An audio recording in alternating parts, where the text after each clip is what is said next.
어떤 세력이든 우리 국가의 근본 이익을 침탈하려 든다면 우리 핵무력은 이외의 자기 돌직하는 사명을 결단코 결행하지 않을 수 없을 것입니다.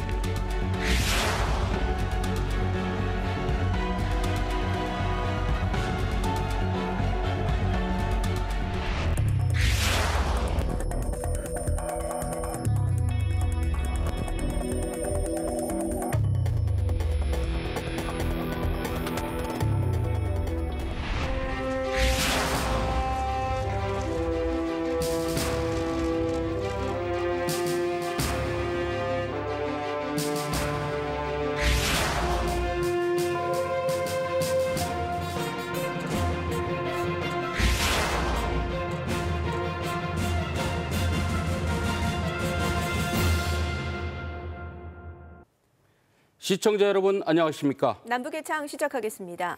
앞서 영상으로 보셨듯 주초에 북한이 대규모 열병식을 열었는데 김정은 국무위원장이 핵무력 증강과 선제적인 핵공격 가능성을 언급하면서 우리와 미국을 향한 공세적인 메시지를 내놨습니다.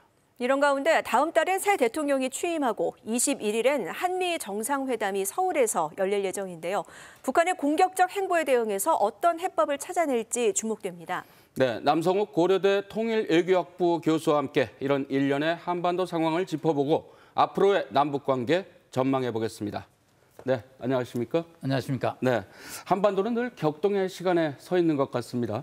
이번에 김정은 국무위원장이 핵을 선제적으로 쓸 수 있다 이렇게 공언을 하기도 했는데 이걸 어떤 의도라고 봐야 되겠습니까?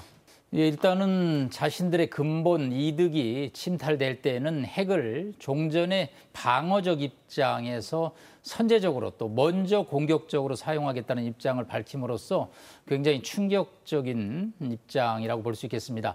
일단 근본 이득이라는 표현을 썼는데 이 근본 이득이라 하면 뭐 주권과 영토에 대한 일차적인 침탈이라고 볼 수 있고요. 이 개념에 대해서 뭐 북한이 정식으로 설명을 하지 않았지만 그 해석은 북한 당국이 하겠다는 입장입니다. 그렇기 때문에 뭐 한미연합자산에 의해서 북한을 압박한다든가 또 유엔 대북제재에서 북한의 이득이 아주 상당히 뭐 침해를 받았다고 하면 핵 사용을 아마 공공연하게 언급할 것으로 예상이 됩니다. 네, 이번에 이제 북한이 열병식에서 새로운 단거리 전술 유도 무기를 선보이지 않았습니까? 얼마 전부터 북한이 각종 단거리 탄도미사일 개발을 하고 있는데 이게 어떤 북한의 의도가 있는 걸까요? 네, 일단 북핵에 대한 설명을 시청자들 위해서 조금 드리는 게 좋을 것 같습니다. 북한 핵에는 전략핵이 있고 전술핵이 있습니다.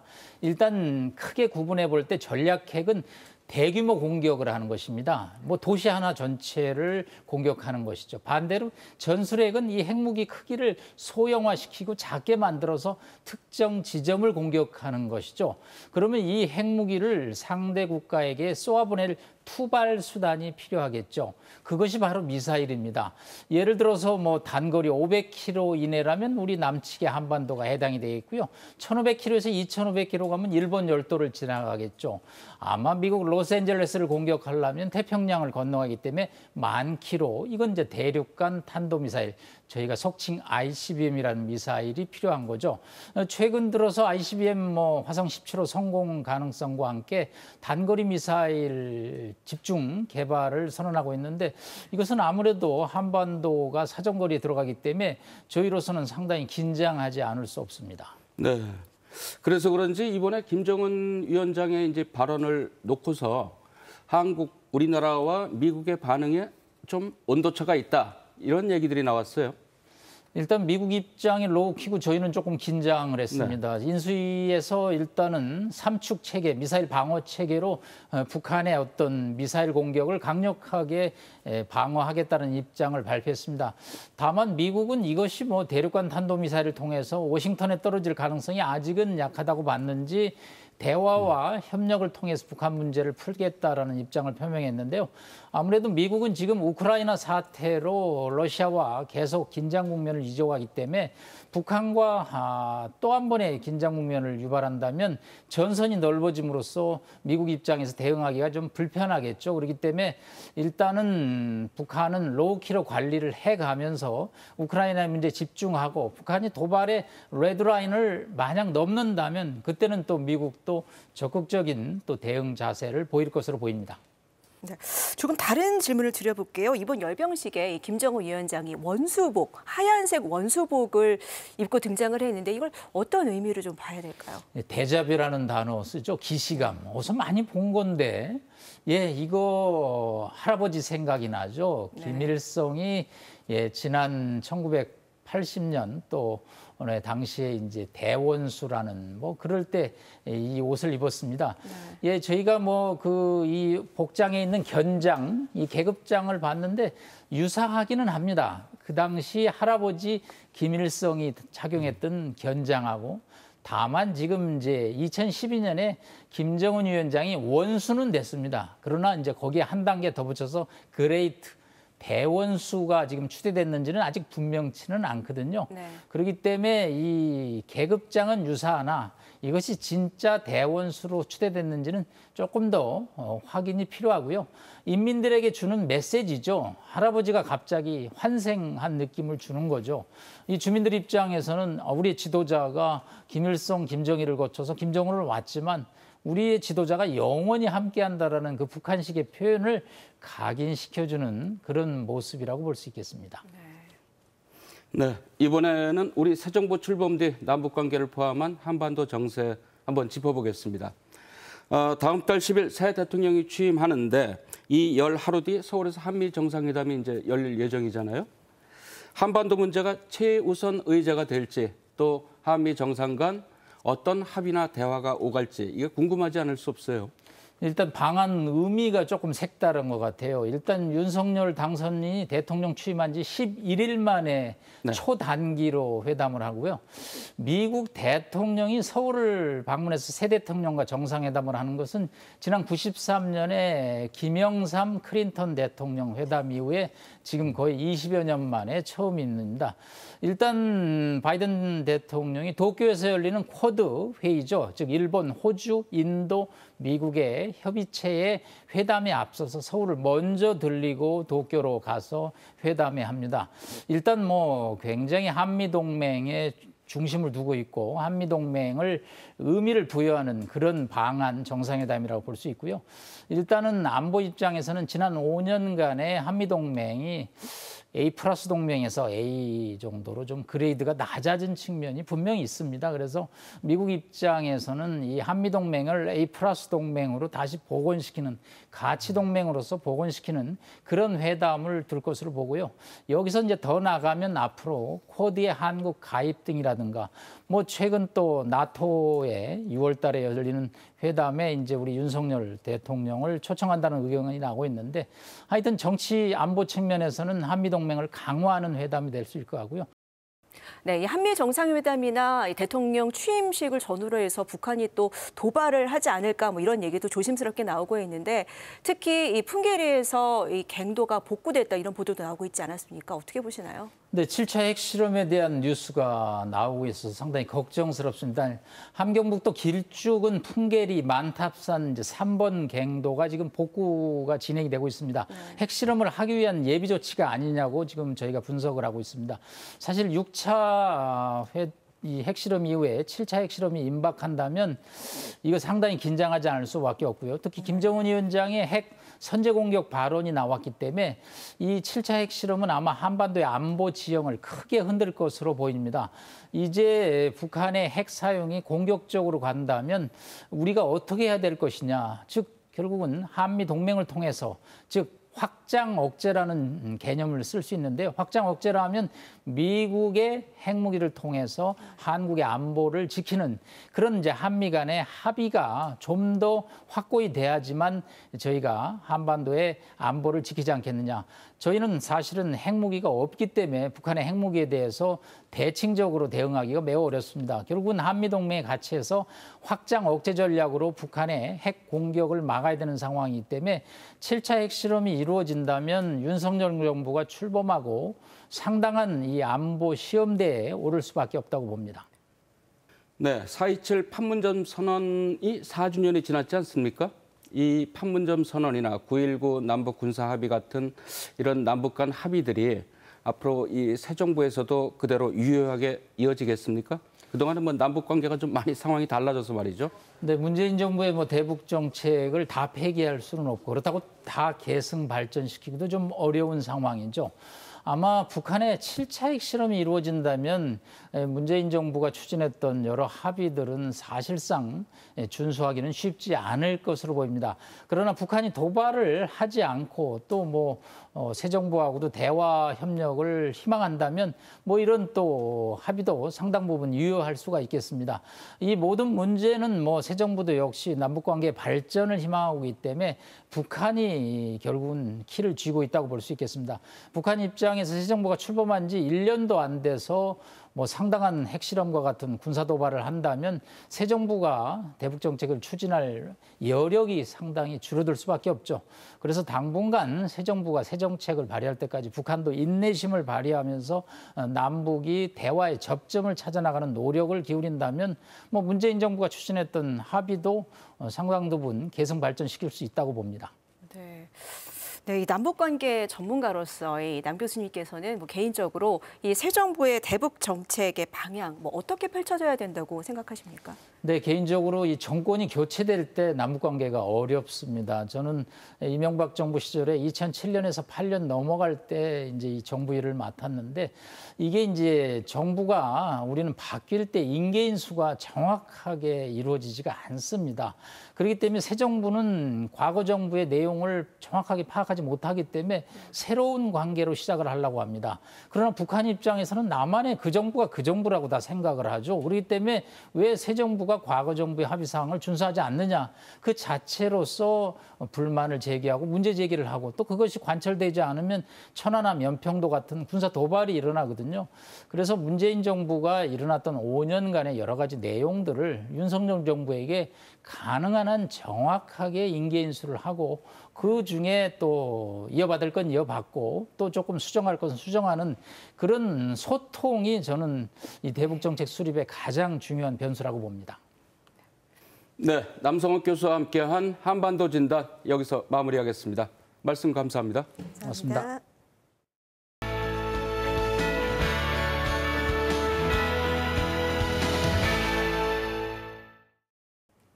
요즘 북한 마트에서 갈매기 상표를 단 수산물 가공식품이 주민들의 인기를 끌고 있다고 합니다.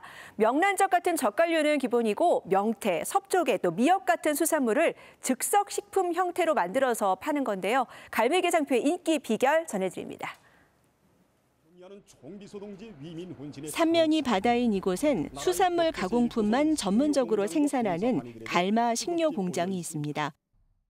갈마 식료 공장이 온 나라에 소문난 공장으로 인민 생활에 실제로 도움이 되는 공장으로 되자면 수산물 가공품들을 명제품으로 꽝꽝 생산해내야 한다고 말씀하셨습니다. 수산물은 신선도가 중요한 만큼 위생 관리를 최우선으로 한다고 합니다. 실시간 품질 확인을 위해 화상으로 균을 검사하는 방식까지 새로 도입했다는데요. 또 주민들 요구에 맞게 신제품을 개발하는 것도 중요한 과제라고 합니다. 올해 5가지의 새 제품을 개발하고 젓갈품, 포장 용기 생산, 물고기 부산물에 의한 간장 생산 등 이런 사업들을 적극 추진하고 있습니다. 이 공장은 대표 식품인 명태 식혜와 명란젓 등에 이어 즉석 식품도 출시했습니다. 명태와 섭조개, 참미역을 국밥 형태로 맛볼 수 있다는데요. 이렇게 포장까지 모두 완료하면 평양의 대형마트로 납품합니다. 이 마트엔 활어 대신 수산물 가공품만 따로 판매하는 냉동 물고기 식품 코너가 있는데요. 다양한 젓갈을 진열해 놓고 적당량을 덜어 판매하는 우리와 달리 규격화된 포장 용기에 담겨 있는 게 눈길을 끕니다.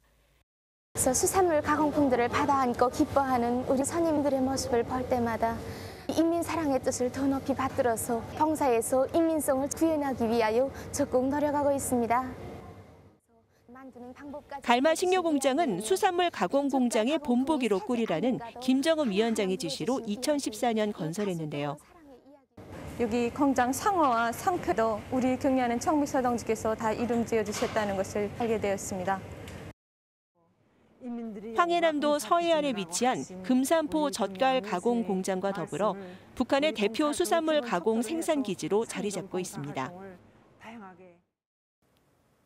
우리와는 좀 다르게 북한에선 4월에 개학을 하는데요. 북한의 한 산골마을 학생들이 수십 리길을 걸어서 통학을 하다가 이번 새학기부터는 배를 타고 호수를 가로질러 통학할 수 있게 됐다고 합니다. 오지 학생들의 다양한 통학 풍경 함께 보시죠. 항구에 정박한 배 위로 학생들이 올라탑니다. 황해남도 봉천군에 있는 산골마을 아침 풍경인데요. 이 봉천호가 건설되면서 우리 응천리 학생들 100명이 호수를 내들어서 학교를 다녔습니다. 물길 공사로 인공호수가 생겨나면서 학생들은 12km가 넘는 길을 걸어서 통학해야 했습니다. 학부모들 걱정이 늘어가자 도와 군에서는 통학배를 마련해서 호수 위에 띄웠는데요. 우리 윤희가 제 시간에 학교에 가려면 아침 일찍 집을 나서야 했습니다. 이렇게 사랑의 통학배를 타고 학교에 가는 모습을 보니까 부모로서 정말 기뻤습니다. 현재 우리에겐 흔치 않지만 북한의 산골마을에선 종종 있는 일이라고 합니다. 학교까지의 거리가 먼 학생들을 위해 북한 당국은 교통수단으로 배를 활용하고 있는데요. 학생들은 구명조끼를 갖춰 입고 3-4-5 즐거운 분위기 속에 학교로 향하고 있습니다. 학교에 지각할 걱정을 하지 않으니 정말 좋습니다. 안에 의자도 있고 비도 맞지 않게 되어 있으니 가면서 공부도 할 수 있고 동무들과 동화 그림책 본 얘기도 할 수 있으니 좋습니다. 배뿐만 아니라 통학버스와 열차도 오지의 학생들을 학교에 데려다 주는데 중요한 역할을 합니다. 또 통학 편의를 위해 자발적으로 노선을 늘린 운전기사 이야기는 미담으로 전해지기도 하는데요. 통학버스들을 정상 운행하는 것이 쉽지는 않습니다. 하지만 아이들 위한 일이고 조국의 예를 가꾸는 일이 아닙니까? 그래서 본분을 다했을 뿐입니다. 이 같은 교통 여건도 마땅치 않으면 아예 분교 건물을 따로 지어 수업을 진행한다고 합니다. 북한의 산골마을은 우리의 1960, 70년대처럼 교통 등 교육 여건이 열악한 것으로 알려졌는데요. 날마다 배를 타고 열차를 타야 하는 북한의 산골마을의 통학 풍경. 모든 게 잘 정비된 수도 평양과는 너무도 큰 차이를 보이고 있습니다. 지금까지 요즘 북한은이었습니다.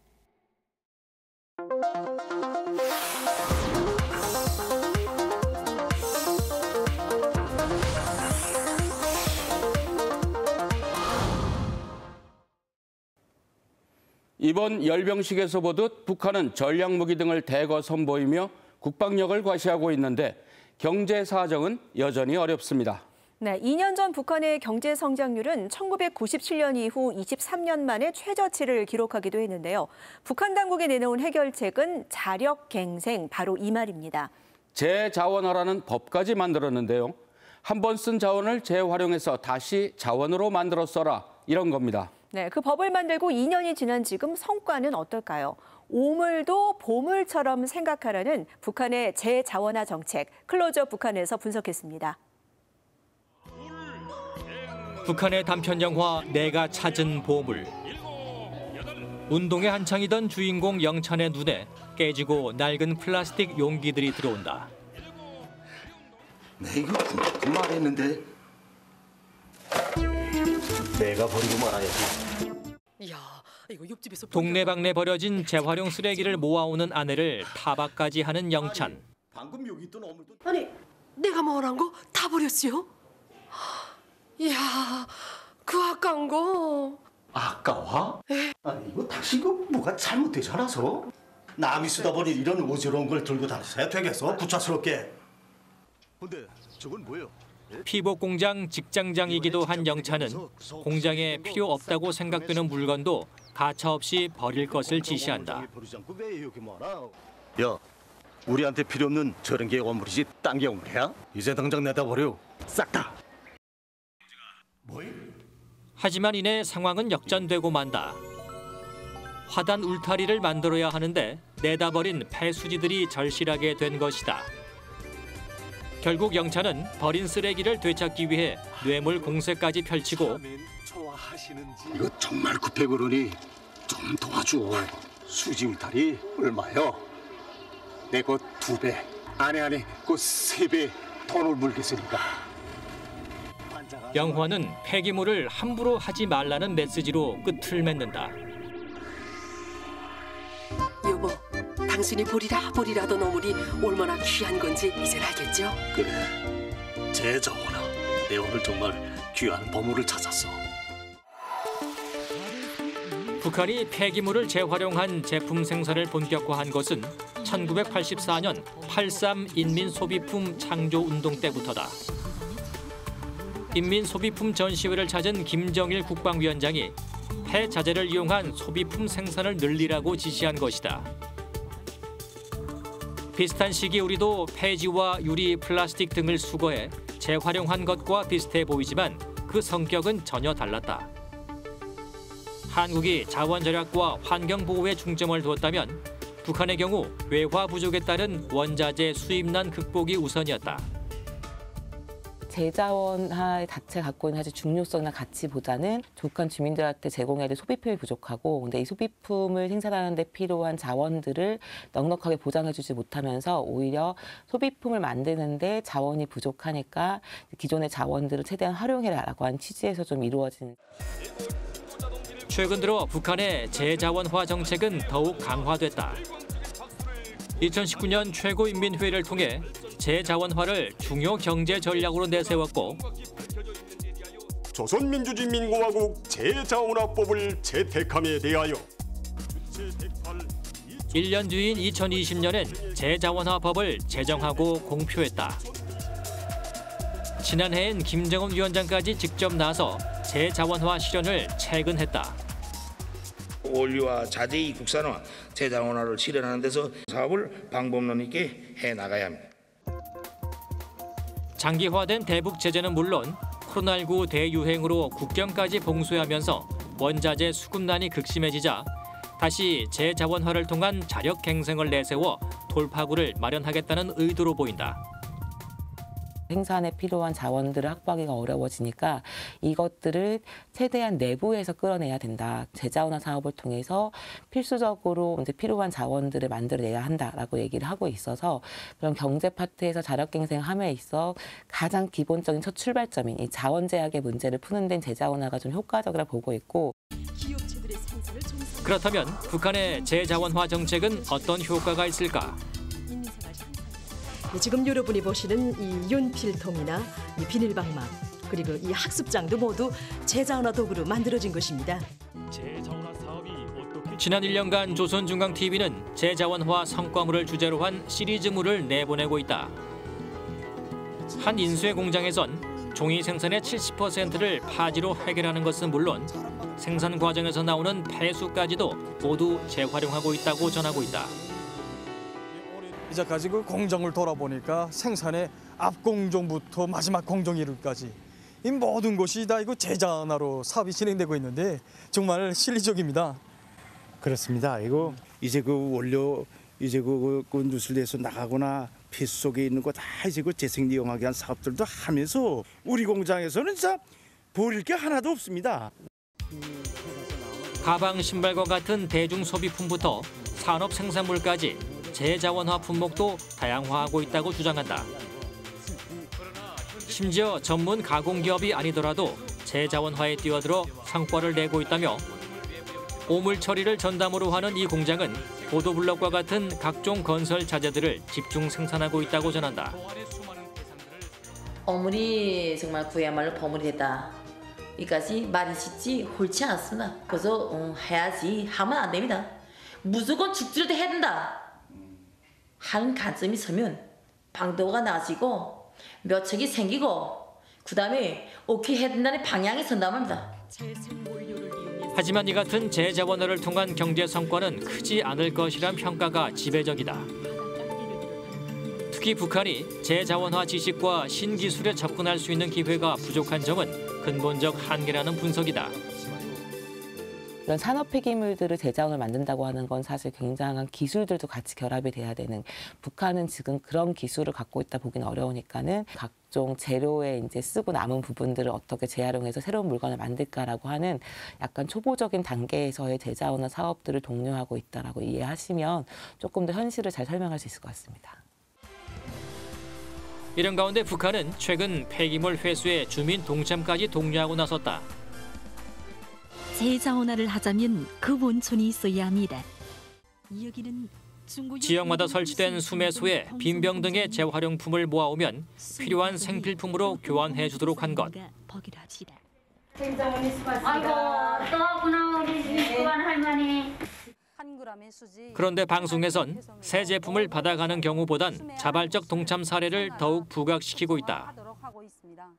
이거 하나하나 먹으면 다 나라에 도움을 준다는 이런 마음 가지고 하면, 그래서 뭐 솔직히 뭐 자꾸 떼야지 뭐 하늘에서 뚝 떨어지는 거 아니니까 그렇지 않습니까? 나라에 보탬을 주는 거지요 뭐. 파지 파빈 거품만 해도 하루에 500kg 들어오는데 어떤 할머니 29번 안에 있는 할머니는 5-6번을 왔단 말입니다.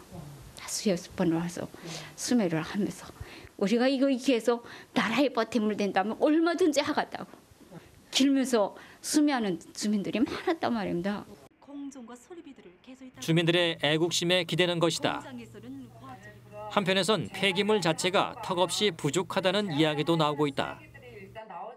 고등학교 다닐 때 그런 거를 많이 했어요. 그게 파비닐에 속하거든요. 그 플라스틱이. 근데 솔직히 깨질 때까지 쓰려면 어느 만큼 써야겠어요. 알아서 집들에서 다 재활용을 해요. 그 쓸만한 것들을 그렇게 버리지 않기 때문에 저는 그게 타당하다고 생각되지가 않아요. 북한에서 만약 그런 재활용을 한다고 하면 그런 재활용할 만한 쓰레기들이 일단 나오지 않거든요. 실제 북한은 다른 나라와 달리 매일매일 수많은 물건과 포장재가 버려지는 소비 중심 사회가 아니다. 결국 재자원화 강화는 주민 피로감만 가중시킬 거란 주장이 나오는 이유다. 일반적인 사람들을 기준으로 봤을 때는 소비도 적고 그리고 새로 구매를 하는 물품도 적기 때문에 위에서 그런 정책을 뭐 펼쳐도 아래서 관철을 할 수가 없거든요. 결국에는 돈을 내라는 소리예요. 그런 명목으로 없잖아요. 그러면 돈을 낼 수밖에 없잖아요. 지금 이 시각도 재자원화의 예비는 우리 교태에 끊임없이 생겨나고 있습니다. 얼마든지 어물도 버물로 귀중한 재물을 만들 수 있습니다. 오물을 보물로 40년 가까이 재자원화 정책을 경제난 극복의 일환으로 삼고 있는 북한. 그러나 원활한 원료 공급과 기술력 습득이라는 근본적인 토대가 갖추어지지 않는 한 눈에 띄는 성과는 기대하기 어려워 보인다.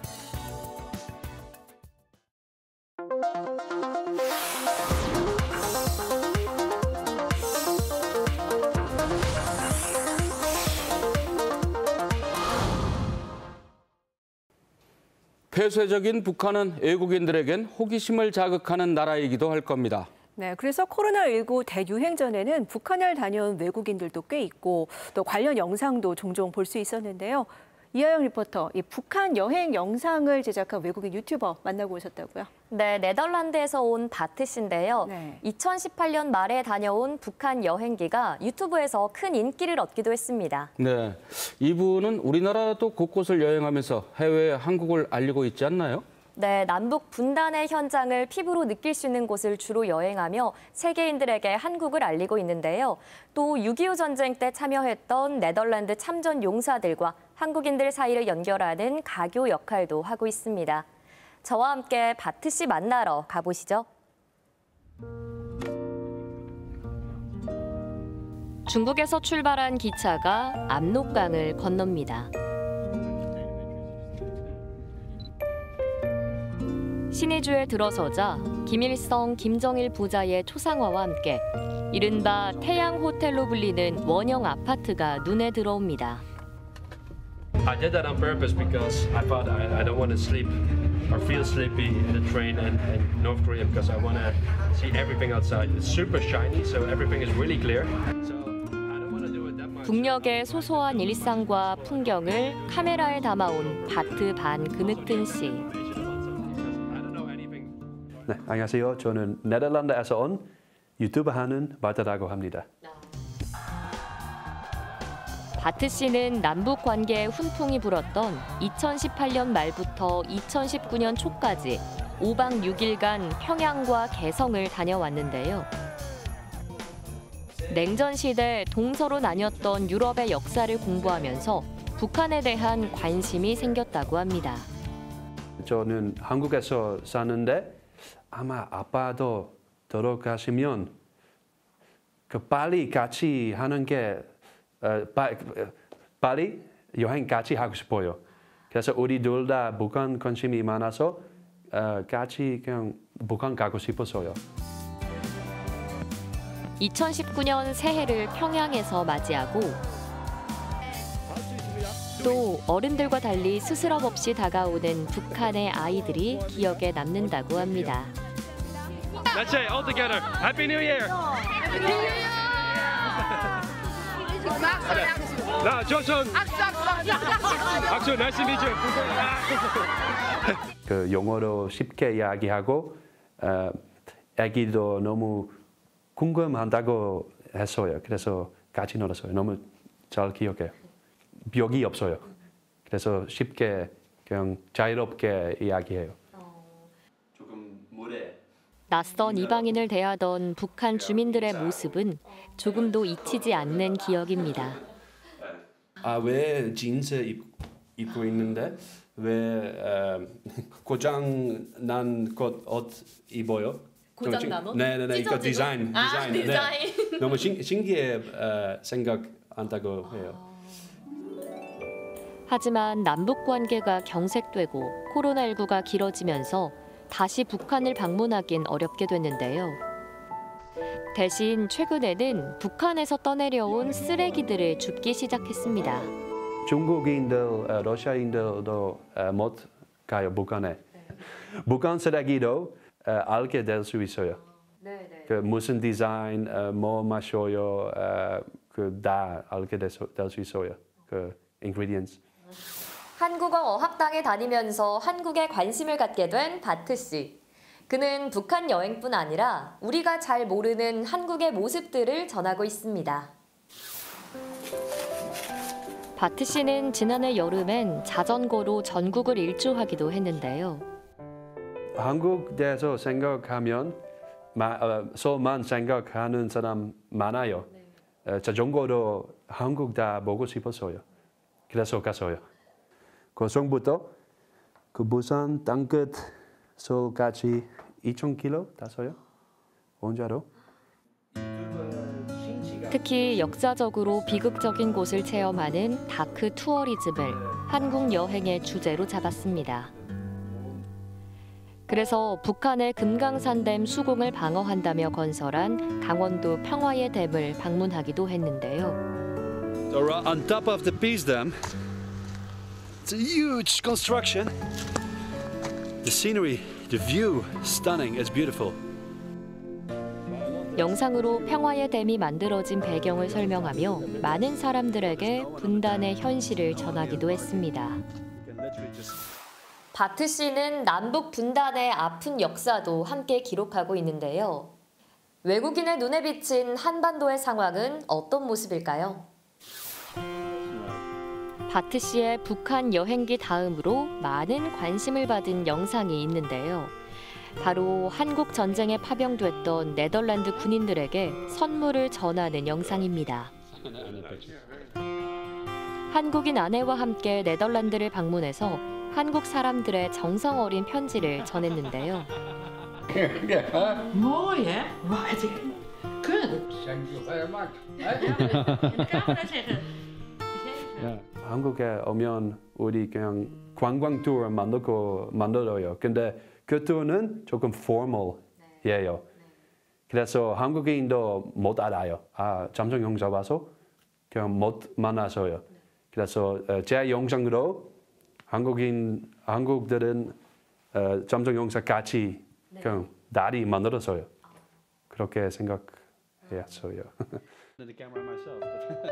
고마움을 표하는 한국인들의 마음에 감동을 받았던 바트 씨. 한편으론 1996년의 강릉 무장공비 사건 같은 아픈 역사를 한국인들이 잊는 것은 안타깝다고 말합니다. Incredible that this submarine has created such a huge manhunt of 49 days. 그것도 신기해요. 왜냐하면 우리 역사예요. 한국인도 많이 죽었어요. 사람 많이 생각 안 해요. 그거 역사인데요. 요즘 많이 생각 많이 없어요. 왜 물어봐요? 외국인들이요. 왜 궁금해요? 그런 대답 많이 받았어요. 인터뷰를 끝내고 둘러본 사무실에는 다양한 북한 물건들이 많았는데요. 특히 남북 정상의 만남이 기록된 노동신문이 눈에 들어왔습니다. 정말 이건 역사의 한 장면인데 진짜 4개월 만에 상봉했다 이런 이야기가 있고 여기 보니까 평양을 방문한 문재인 대통령을 열렬히 환영하시었다 이렇게 써 있네요. So because I'm a foreigner, I don't think it's up to me to say whether you should reunify or not. I think it's up to the Korean people. But I hope for the Korean peninsula that there will be 100% peace. 한반도의 분단은 길어지고 통일에 대한 인식도 멀어지고 있는 요즘. 남북의 이야기를 전하는 외국인 유튜버의 활약이 더욱 기대되는 이유는 왜일까요?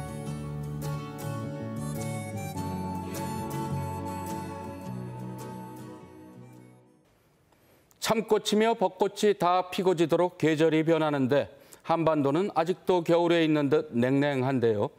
북한이 부디 핵실험 같은 대형 도발은 하지 않길 기대해 봅니다. 네, 북한의 빙상교회단이 펼치는 빙판이 줄넘기 공연, 재주 넘치는 영상 전해드리면서 오늘 남북의 창 여기서 인사드리겠습니다. 고맙습니다.